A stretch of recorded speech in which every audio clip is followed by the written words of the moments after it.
papaslangin ng COMELEC si Vice President Sara Duterte. Naku po mga banateros, mga kabiyaya, ito po yung isa sa mga sinasabi ko sa inyong malupit na balita na pwedeng gawin kay Vice President Sara Duterte. Ito nga yung dadayain or parang tatrabahuin na ng COMELEC para lang hindi manalo bilang presidente si Vice President Sara Duterte. At ito nga, Robin Padilla may anunsyo na mapatungkol sa sabi-sabi or bali-balitang maging siya ang maging running mate ni Vice President Sara Duterte sa darating na 2028 election. Patindi ng patindi mga banateros ang mga pag-uusapan natin ngayon, kaya wag niyo pong kalimutan na i-like and share ang ating video para mapanood pa po ng iba pa nating mga kababayan. So ito po yung video at ating panoorin. Ni Congressman Ega Irice, ang sabi niya rito, quote-unquote, maski kasama ko sa civil society at mga kasama ko sa Dilawan, they are so afraid of a Sara Duterte presidency that they would rather sacrifice the truth, attorney. Yes.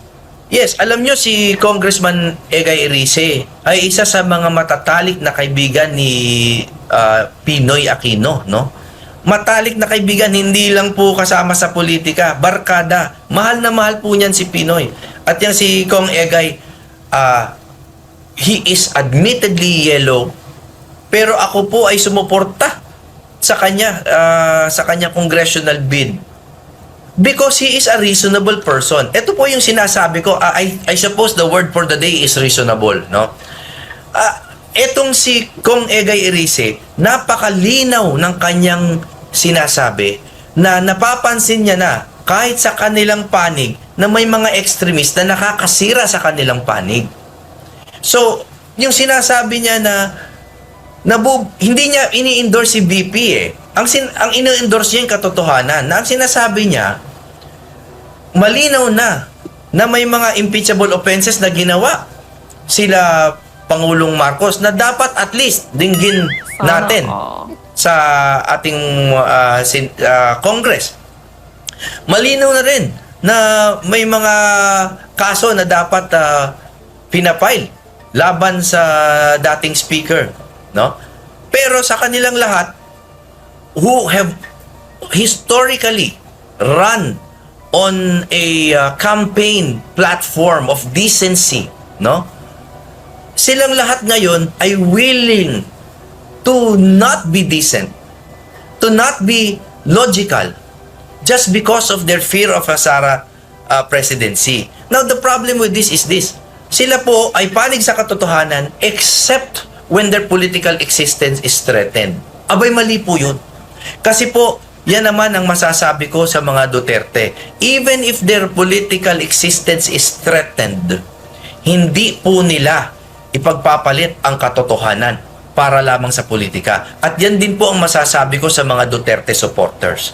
Kasi yung mga Duterte supporters na yan, nag-aaway-aaway pa yan.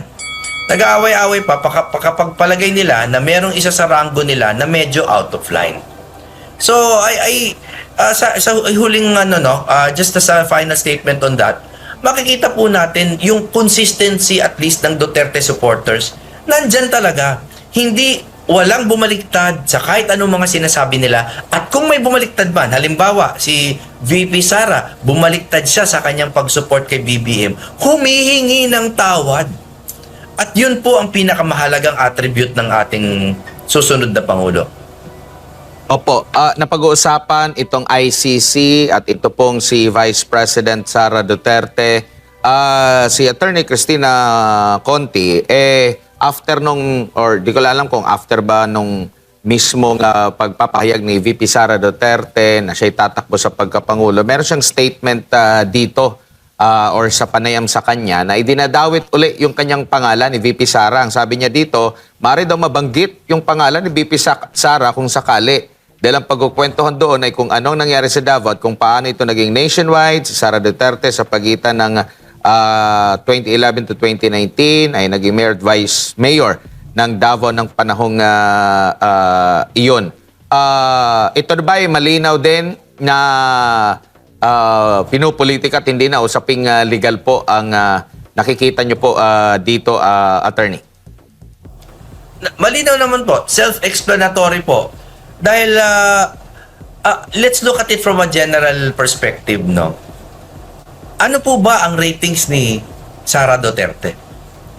At sa pinakamababa, yung sa pinakaalam na nating hindi siya papanigan ay mga 35% pa rin po yung kanyang rating leading, at ang mga kasunod ay nasa mga single digits, no?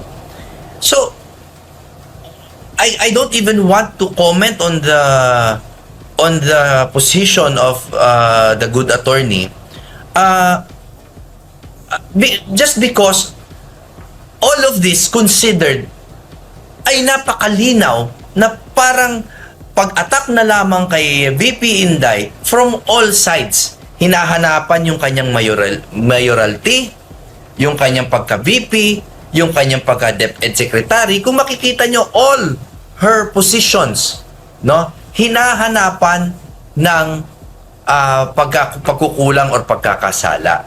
Ganun ko lang siya nakikita.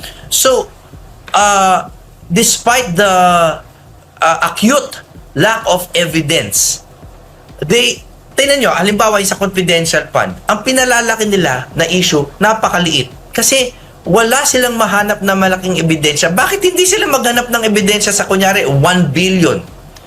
No? O kaya ito, naghahanap sila sa mayoralty. Wala silang mahanap kasi na solid. So yung may makita silang kahit katiting lang na Mary Grace Piatos na kahit papano masispin nila into evidence, kinakapitan nila. So as an overview, napakalinaw sa akin na lahat lang ng ginagawa nila ay ganito. Ang utos nila, tingnan nyo lahat ng naupuan na posisyon ni VP Sara, hanapan nyo ng butas, palakihin sa media. Ganun lamang po. Bakit walang tumutuloy sa ombudsman? Bakit puro impeachment pero walang in the courts of law? Kasi alam nila that it will not stand the scrutiny of strict judicial processes. Nabanggit niyo po ang pagtira sa pangalawang pangulo sa iba't ibang side po. Ito na ba yung patotoo rin sa naging panawagan o pahayag ni Senadora Risa Hontiveros na magkaroon ng United Opposition? Pero questionable pa kung saan siya naging opposition, sa kasalukuyang administrasyon ba o sa mga Duterte, attorney? Alam niyo po, dyan ako hindi kamping-kampe sa ating sa side ng ating politika. Kasi hindi ko naman po sisisihin si Senator Risa dyan. Kasi naman po, yan ay politika na. At pagdating po sa politika, napakalaya po nila kung sino ang gusto nilang kampihan.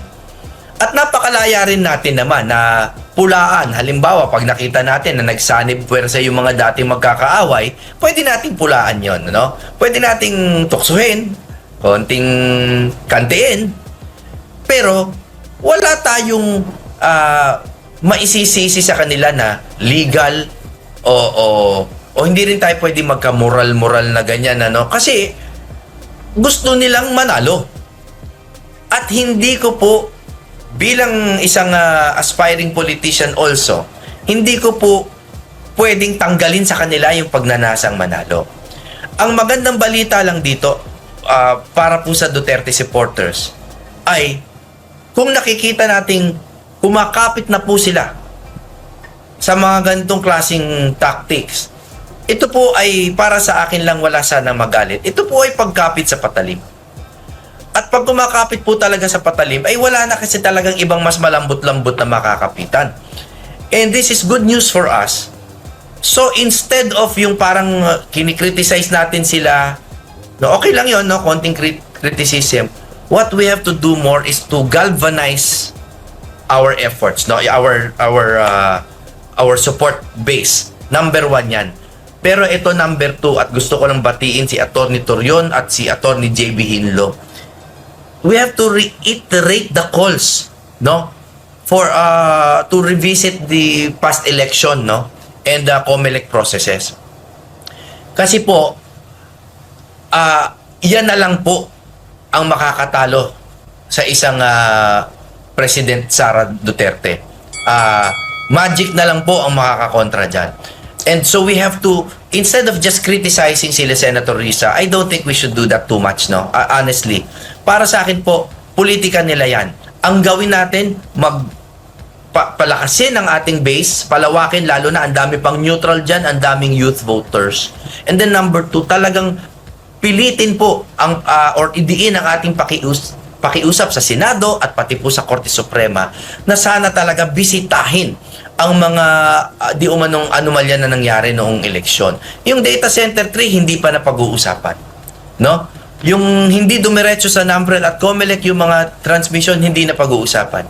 Yung mga balota na overprinting hindi pa napag-uusapan. Mga walang serial number hindi pa napag-uusapan. These are very important issues for the future, hindi lang po for 2028 but for the future of our democracy. Opo, bilang panghuli na lamang po, attorney, bago ko lang ibalik kay partner Jade, nabanggit po yung pangalan ninyo ni Congressman Benny Abante ng Manila 6th District na kayo na lang daw po maging katandem daw ni Vice President Sara Duterte sa 2028. Ano pong masasabi nyo rito? I don't know what he means by that. Wala naman kaming past animosity ni Kong Abante. Magkaiba talaga kami ng politika. Sa katunayan po, hindi ko na ipopromote pero may kumuha po sa akin na isang news channel na kasi ayaw ako kunin ng SMNI kaya tinanggap ko na lang po, no, sa ibang channel. Easy. Biro lang. At mamayang gabi po, guest namin si Kong Benny Abante. No? The very few interactions we've had, matino naman po ang aming pakikipagpalitan ng opinyon. Yung kanyang pagsabi na ganyan, hindi ko alam kung may kante o hindi ko alam kung sincero. All I can say is I am not worthy and I am glad to just be a supporter, kahit host lang po ng mga rally. Kahit ano po, kahit magwalis lang po ako ng entablado para lamang po magkaroon ng isang deserving president ang ating mahal na bayan. Ang nabanggit kasi niya rito sa isang panayam, quote-unquote, I heard what Attorney Jimmy Bondoc said that ang gusto niya maging running mate ni Vice President is Robin Padilla. Bakit hindi na lang si Jimmy Bondoc siya nag-announce palagi? Si Jimmy naman, abogado yan at magaling din naman yan. Siya na lang maging running mate ng ating Vice President. You know, I am a very positive person and I will just accept this compliment on its face. No, I thank the congressman for his apparent high opinion of me. Pero gusto ko lang po idiin na kailangan po natin patibayin ang ating presidente, ang magiging presidente. Kailangan natin patibayin, lagyan po natin siya ng running mate na tunay na magbibigay ng numero sa kanya, na tunay na deserving na possible president in case anything happens to her, and a vice president who will be advocacy driven because yan naman po talaga ang nagiging historical role ng vice president. And we all know na marami pong nasa harapan ng pila bago po umabot sa isang maliit na Jimmy Bondoc. Alright. Attorney, siguro yung huling mensahe para sa lahat ng ating mga kababayan na nanonood po sa mga oras na ito.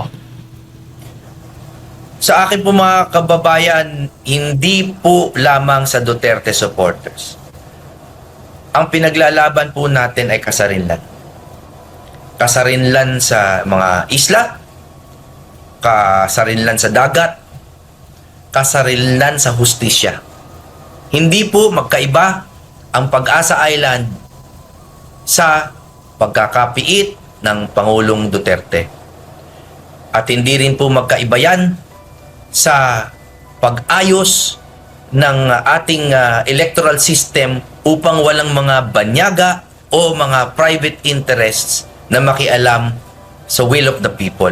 Lahat po yan isang topic yan, kasarinlan at ang pagbibigay ng boses, no, sa Pilipino.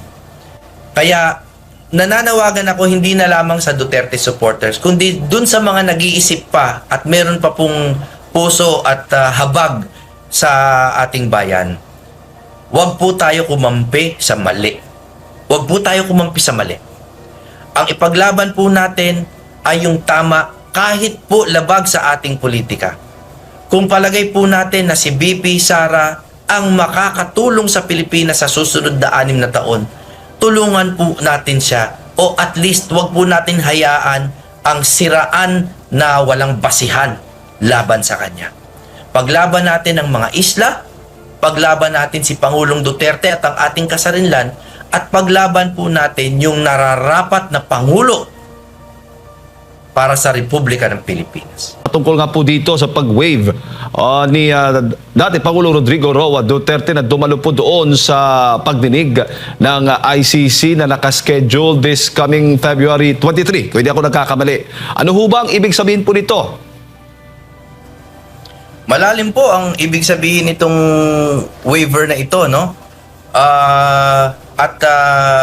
Kontra po sa maraming sinasabi ng iba na parang kapag siya ay nag-waive ay parang nawawalan siya ng ibang mga karapatan and remedies under the law. Hindi po ganito kasimple yan, ano? Because ang kanyang waiver is actually kumbaga sa Pilipinas para siyang nagmo-motion to dismiss because of lack of jurisdiction, no? Hindi po siya maliit na bagay. In short, our former president is emphasizing the fact that he does not recognize the jurisdiction of the ICC, and I think this matter of jurisdiction really has to be resolved, no? And I know it's been resolved before, parang ruling na sila na meron silang jurisdiction, no? But that's the problem with international law because wala na tayo ngayong ibang korte na mapag-aapilahan ng kanilang unilateral decision na meron silang jurisdiction. In short, no, this waiver is a reiteration of the good President Attorney Rodrigo Duterte na hindi po tayo saklaw ng ICC. Opo, at bukod sa hindi saklaw, yan po yung nabanggit po niya doon sa kanyang naging pahayag na hindi niya kinikilala ang jurisdiction ng ICC at syempre yung edad po niya at yung kalusugan ng isa rin po sa mga dahilan kung bakit po siya nag-waive. Attorney, tama. At ano po yung legal na basehan? Tama ho ba itong naging pahayag ng dating Pangulo? Opo, para sa akin secondary kasi 'yon eh. Kasi ang first and foremost talaga, no, is talagang wala silang jurisdiction. Never mind the humanitarian aspect kasi that is an appeal to their humanity, which obviously the ICC does not seem to be exhibiting presently. Sa international law, meron po tayong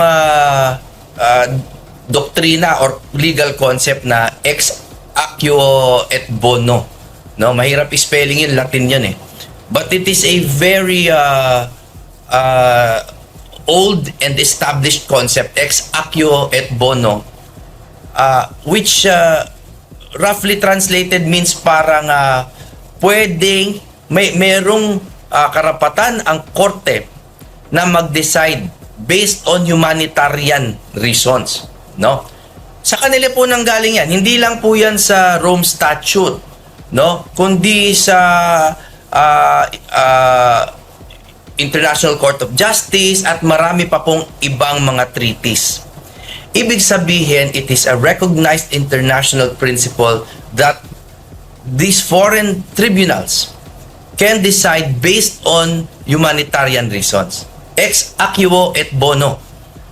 So, ibig sabihin, nilagay po ito ni Attorney Duterte bilang secondary basis kung bakit siya dapat palayain. Pero ang primary basis talaga dapat ng kanyang pagpapalaya is hindi tayo saklaw ng ICC. Opo. Pero attorney, bago po ang naging desisyon na ito ng dating Pangulo, napaisip po ba kayo na meron palang ganitong paraan din o parang remedyo bang tawag nito ang ginawa niyang pag-waive strategy na pag-waive po doon nga sa pagdalo sa hearing ng ICC?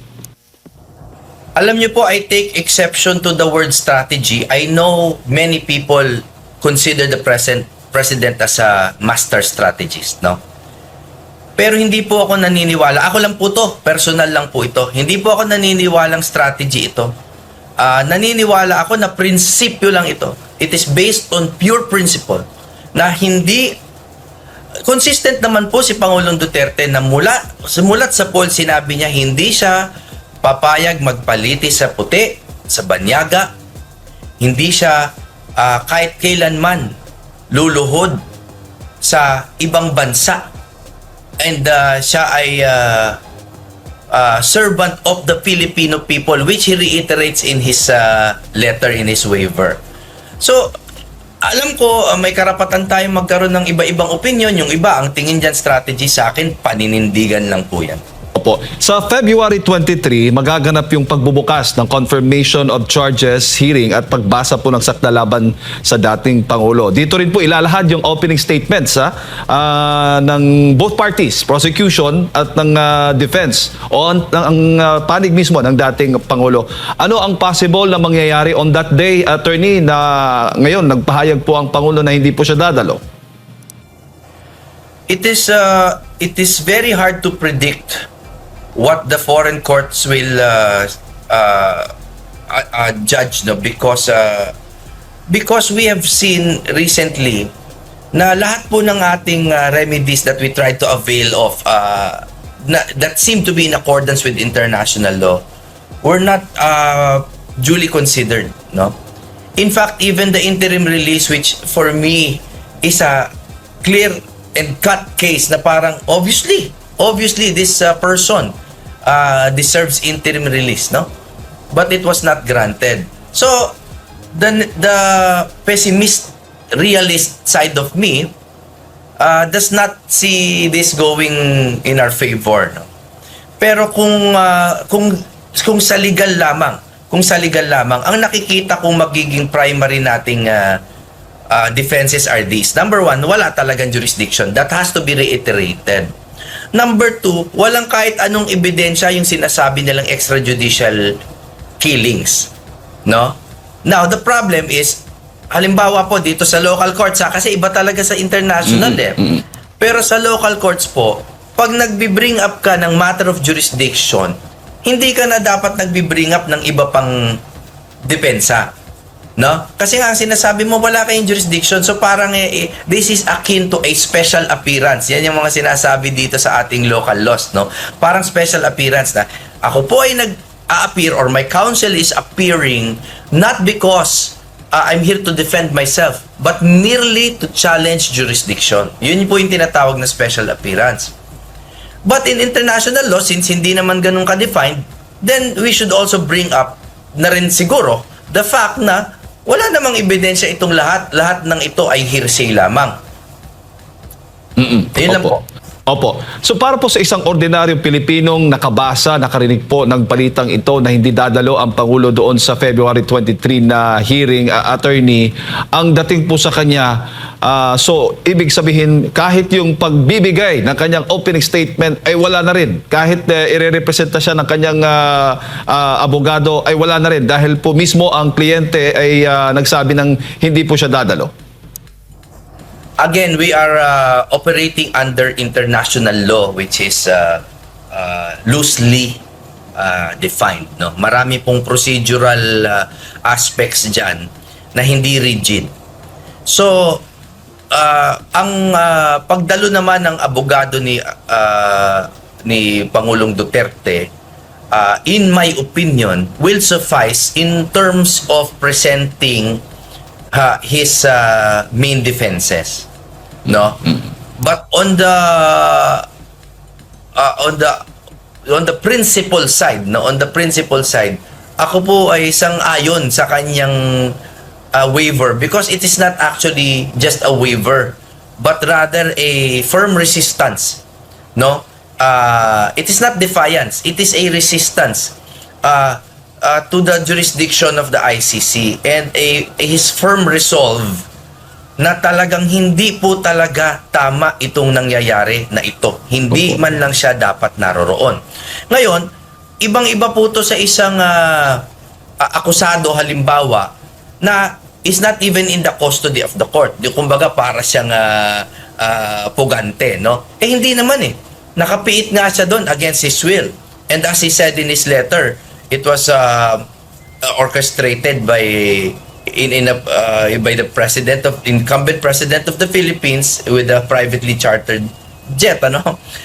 So, nandun po siya sa control nila, complete control. So, wala pong dapat tayo o kahit sino na makita na parang pag-evade o pagtakas sa responsibilidad. Nandun siya, nakakulong at their disposal. But the remaining autonomy, that very little remaining autonomy, the remaining control that he has over his actions, he is using, no, to reiterate his stand na hindi tayo saklaw ng ICC. Kakaunti na lang ang nasa control niya, nandun siya sa piitan, pero ang sinasabi niya, hindi niyo pa rin ako mapipilit tumungtong sa korte ninyo. I may be in your jail cell but I will never be in your courts. Opo. May epekto ba, attorney, sa tingin po ninyo yung sa takbo ng kaso, itong hindi pagdalo ni dating Pangulong Duterte sa nasabing pagdinig? Wala dapat. Wala dapat because he's already there. And he has appeared once. Kumbaga, he is clearly not defiant. He has appeared before even though he was, at that time, di ba, we noticed that he was out of breath and totoo naman siyang super senior na citizen and with proven ailments, no, that come with age. So, he has already appeared before the court. So, bakit pipilitin ng isang matanda na bayani sa mata ng maraming tao, no? Bakit pipiliting umapir? Para lang po ba siya paluhurin? Para ba siya pahiyain? Para siya piliting panagutin sa mga sala na matagal niya ng ulit-ulit na sinasabi na hindi niya ginawa? So it shouldn't affect his the legal remedies available to him by law and by custom. Ang problema nga lang natin ay hindi natin alam kung gaano kapatas sa iiral ang international wheels of justice. Opo, bago ko lang ipasa kay Admar, attorney, isa rin po sa naging pahayag o bahagi po ng pahayag ng dating Pangulo, yung itinuturing ng kidnapping nga, itong pagdadala sa kanya going to ICC or The Hague. Ang sabi po ni PCO Yusek Claire Castro, na hindi umano kidnapping ang pagdadala kay dating Pangulong Duterte sa ICC dahil nakasaad daw ito sa RA 9851. Paliwanag niya, sa RA 9851, sinasaad daw dito kapag ang isang kaso ay dinidinig na o iniimbestigahan na ng isang state o international tribunal, ay maaari po nating, sabi niya, i-dispense with ang pag-iimbestiga rito at hayaan na ituloy na roon ang pag-iimbestiga at tuloy ang pagdinig ng reklamo. Ano pong komento po ninyo? Ubus na po ang ating usapan ukol sa topic na yan. Alam naman nating lahat na ang nangyari ay extraordinary rendition. Now, I respect the spokesperson and I commend her for trying to do her job well because of course, that's her job. Alangan namang sabihin niya, oo nga, no, mali pala kami. Siyempre, hindi gagawa niya ng justification. But these laws have been threshed out. And I think it is time na dinggin na ito sana talaga sa Korte Suprema. Dahil napakalinaw po sa aming panig, sa aking pananaw, na kailangan talaga dumaan lahat yan sa domestic judicial processes. Napakalinaw po nun. Napakalinaw. At kung hindi yan dumaan dyan sa domestic judicial process na yan, no, extraordinary rendition yan. Hindi nga lang kidnapping yan. Kidnapping is the term that we use because it is mas kabit sa sikmura yan ng Pilipino. But the real international term, and I was one of the first to remind the Facebook community to use the proper term. Sabi ko, anong nangyari dyan? Extraordinary rendition. Which is the same as kidnapping. Dahil hindi po dumaan sa tamang proseso ang pagkuha kay Pangulong Duterte. Ngayon, kung ulit-ulitin ko to at wala rin naman makikinig sa kanilang panig, mas mabuti talaga sana lumuhod po tayo sa Korte Suprema, sa Padre Paura, upang ito ay madesisyonan na because we know that this is capable of repetition. No? It is capable of repetition yet it will evade review. Alam naman natin yung mga nakasalang laban sa ating dalawang senador. And pag ito ay umulit-ulit, buong bansa po talaga ang magdudusa. Sana po maunawaan ito ng lahat ng Pilipino. Buong bansa ang magdudusa because we surrender our sovereignty. Attorney, magandang umaga, si Admar po. Meron pong resolusyon na inihain ang minority bloc dyan po sa Senado laban dito sa extraordinary rendition. Basahin ko lang yung ilan sa mga kataga sa kanilang Senate Resolution number 307. Quote and quote, "It is the sense of the Senate of the Philippines to protect all Filipinos against extraordinary rendition and guarantee them a reasonable time prior to their surrender by or extradition from the Philippines to seek redress from the courts and avail of legal remedies." Gaano ito makatutulong kung masang-ayunan ito ng nakararaming mga senador sa kaso naman po ni former President Rodrigo Duterte, and at the same time dun sa nababanggit niyo po kasi nabulgar na yung mga sinasabing co-perpetrators na maaari din na may warrant of arrest sa hinaharap, attorney? The key phrase in Senate Resolution 307 is reasonable time. No? Because kung dadalin po natin yan sa ordinaryong salita, ang reasonable time po ay yung sa ordinaryong pag-iisip. Ano po ba yung sapat na oras na maibibigay natin sa mga akusado at hindi lang sa akusado, kundi sa justice system upang suriin ang mga complaint at ang mga depensa para malaman natin kung nararapat talagang isuko ang isa sa atin sa isang foreign tribunal. Now, there's only one thing I'm a hardliner on this, no? That I do not completely agree with. Which is, para sa akin, there is absolutely no reason na magbigay tayo ng ating kababayan sa foreign courts unless talagang tumitigil na talaga yung hustisya sa ating bayan, which we know is very far from the truth. So, I respect and in fact, I adhere 99% to this Senate resolution.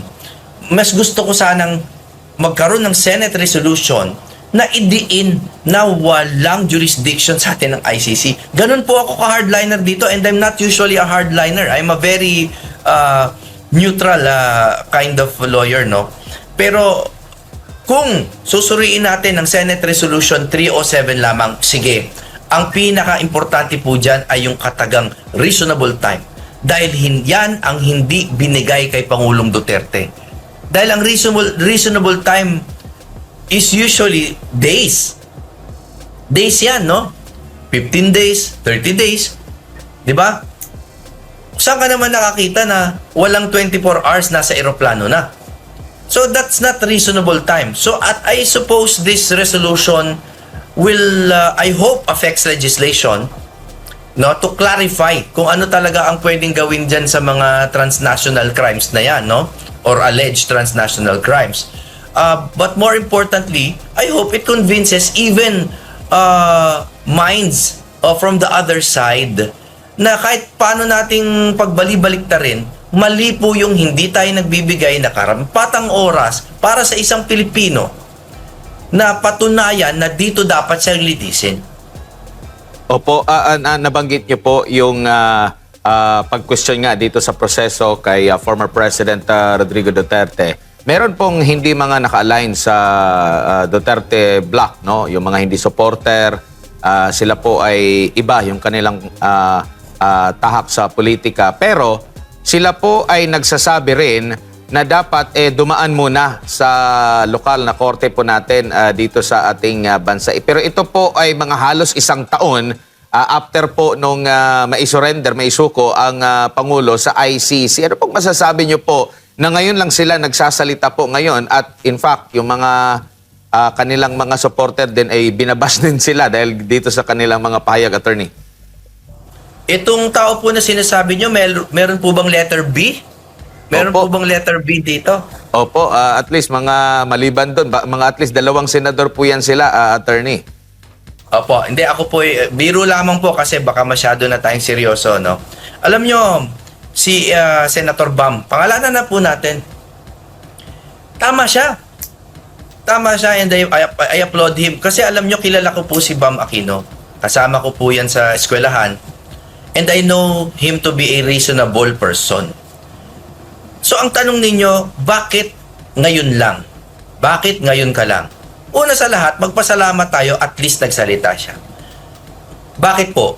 Dahil pangalawa, nakita po natin kung gaano kabigat ang backlash sa isang tao na parang nagbibigay lamang ng kanyang conscientious opinion, no? Na malihis ka lang ng konti sa kanilang pag-iisip, kahit sarili nilang kakampi, ibabash sila. No? So para sa akin po, itigil na po natin to, kahit po sa side natin, no? Kahit po sa side natin, ang sumisira po talaga yung mga extremiste. Yung mga sobrang naniniwala lamang sa kanilang political agenda that they refuse to look at least the legal aspect. Kasi kaya nga may legal aspect para po gumitna ito sa mga opinion ng mga tao na kahit iba-iba tayo ng type, iba-iba tayo ng bias, merong gitna. At ang binanggit po ni Senator Bam at nung isa niya pang kasamahan is completely based on legal justifications. Tama po si Senator Bam. And I applaud him for it. And I cannot blame him for just speaking up now. I wish I could, pero hindi po ako extremist. Kung politiko lang po ako, sasabihin ko sa kanya, bakit ngayon lang? Pero hindi eh. Naiintindihan ko kasi nakita nyo naman kung gaano kabigat ang pagkontra kaagad sa isang kanyang paninindigan para sa kasarinlan ng Pilipinas.